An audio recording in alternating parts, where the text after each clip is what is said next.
Hi, I recently purchased an old beat-up version of one of Bachman's built-up depots that I'm going to use or bash into a building for my rec center with my pool on my layout. And if you can see from this picture, the roof appears to be made out of 1 to 100 scale brick to represent shingles. And even if you like them as shingles, every one of them is absolutely the same without a one of them out of place, and I never saw a roof like that in my life. So let's do something real nice here, and as you can see, I've cut the pieces down to fit my purposes, but I'm laying my own shingles on this roof so that I can rough them up and make them look like they've been in little hail. Now, to make my shingles, I used Microsoft's Word, and I opened up a 2x4 inch label document. I'm showing this here in black on white. Let me turn that right side up for you. It's just made by using their insert shapes and drawing a bunch of rectangles and then putting a long rectangle across the top for a guideline. It's a little tedious to make one, but once you have 3 of them done, you can copy those and then just hit Control V and you get 3, 3, 3, 3. Once you've got one done all the way across, you can copy all of that and paste as many as you want. I'm showing you this black on white. If you're using a dark roof, a very dark gray or something, you can use black on white. But if you're going to use a light color, and I'm planning on using a light green, all those black lines will show. So I've made one with a very light color. I don't know if you can see this or not, but I can see it very well. And I've used a light color so that I won't have those big lines showing up. So far I've put a few on here since I got the idea to this. Some people might like to see how I've done it, but it's really quite easy. I'll go to my next line on here, and between the shingles I'll cut between some of the shingles, and this will make it easy to turn up the corners of them, because now when I've cut them they'll have a corner. And it's just stay on the line and don't go all the way up to your guideline. Keep it down to make that part as big as possible, because you don't want to tear up a complete piece. You might want to tear out one shingle, but you don't want them all torn out. Alright, now I'll cut along the top of my guideline.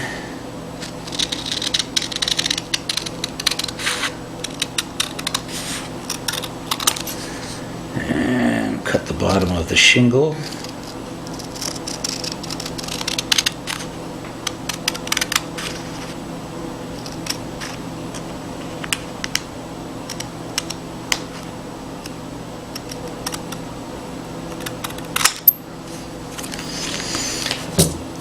Okay, now my last line of shingle started on a half shingle, so the next one will be a full shingle.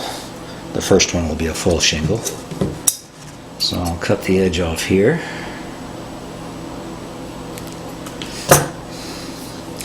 And because I have this little gable here, I have to stop my line of shingle there.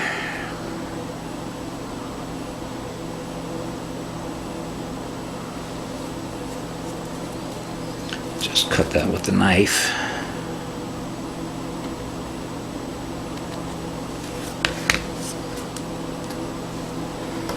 Alright. Let's see if we can crack this open.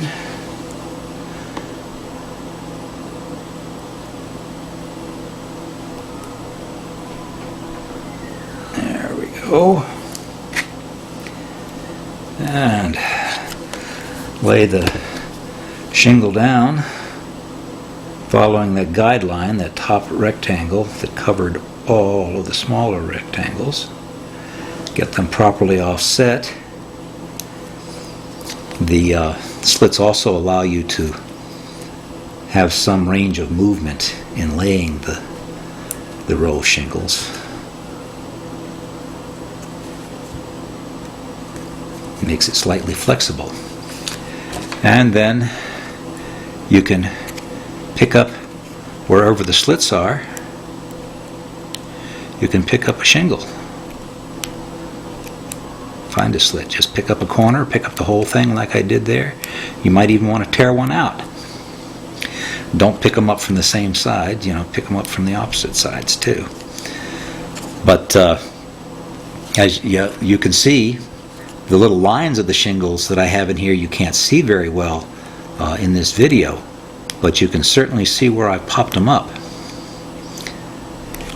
So I'm going to go ahead and cover the rest of this and show you what you can do. As a matter of fact, I think that right now, to show you what I'm shooting for, I'm going to take this camera over to my layout,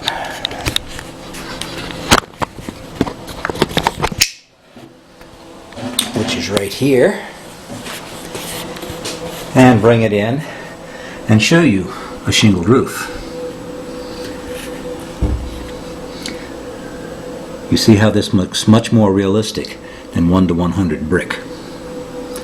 And you can do it with any size shingle that you want. So, as soon as I finish covering this roof, I'll show you what to do next. Alright, I finished putting the shingles on. One thing I wanted to remind you, when you do the crown across here, that's one of these pieces without the guide rectangle, creased in the middle and laid over the top.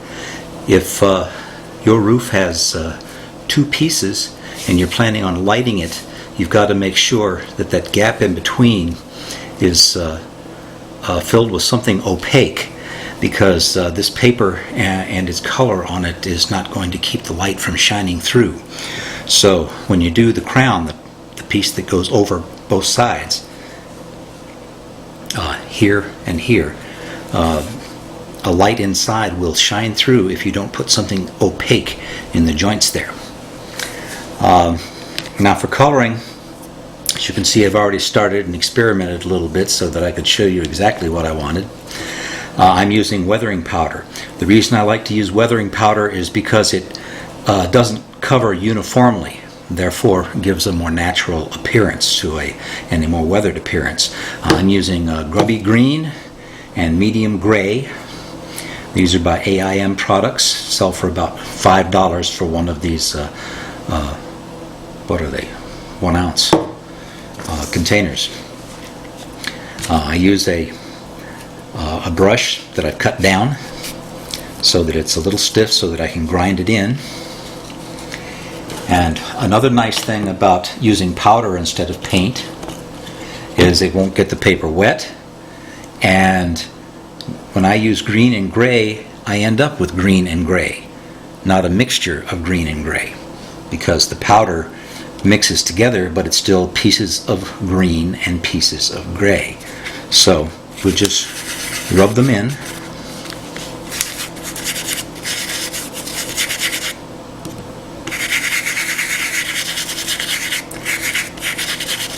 And while there's still some green there, I'll put in some gray.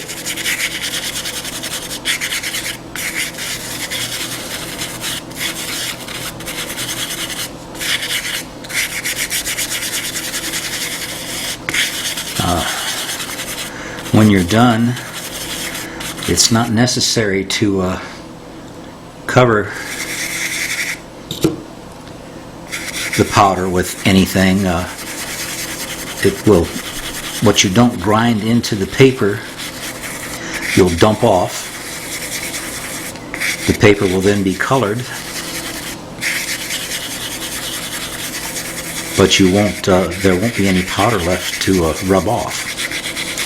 It's ingrained into the paper. That's why you're using this stiff brush to push it into the paper.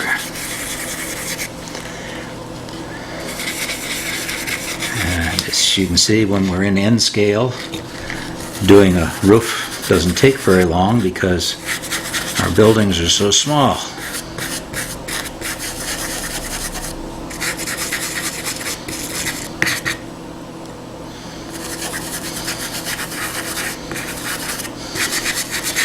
And as you can see, for the weathering effect, I'm not doing it in any specific way.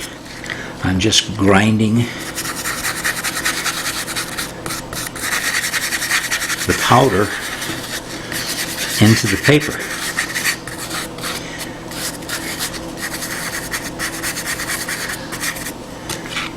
Let's see what we have.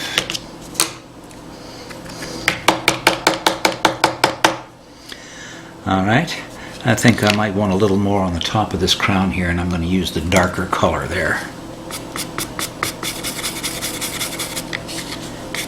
Oh, looks like it needs some green too.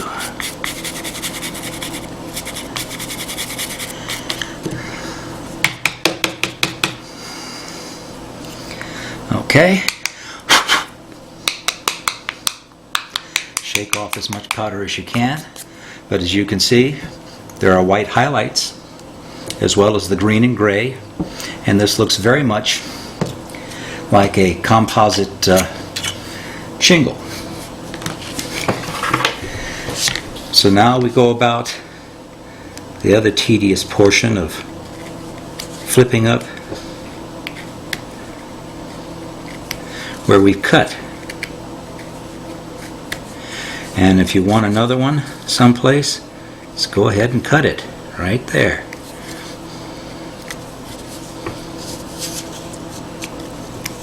Alright, and so while I work on this, we'll stop the filming and I'll come back when I have everything flipped up, and we should have a finished product to put on our building. And so I have my rec center set up by my pool. The shingles are very weathered. I'm fairly happy with it. I did make one error, however. I think that the guide rectangle that's on the top of each of the set of shingles should be black. That way when you pick them up with your knife, you don't leave the white underneath.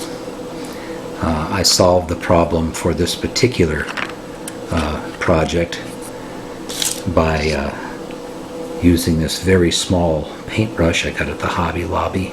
I think you get 6 of them for $1, and stuffed some black powder up underneath to get rid of the white. Then I brushed everything off, and of course the grimy black made some weathering. I'm fairly happy with this. I don't know if it's as good as I can do, but I do like using the weathering powder. And one thing I'd like to show before I close this video, right here on the layout I've done my depot. Now this is a Walther's kit, Santa Fe style depot and freight house in the background. This roof I'm very pleased with. It was just sprayed white and then colored with new rust powder, and then a little medium gray for some weathering effects, and I'm very happy with it. So that's my video on having the weathered shingles. I hope you enjoyed it, and I learned a few things by making it. That's one of the reasons I make them. Goodbye.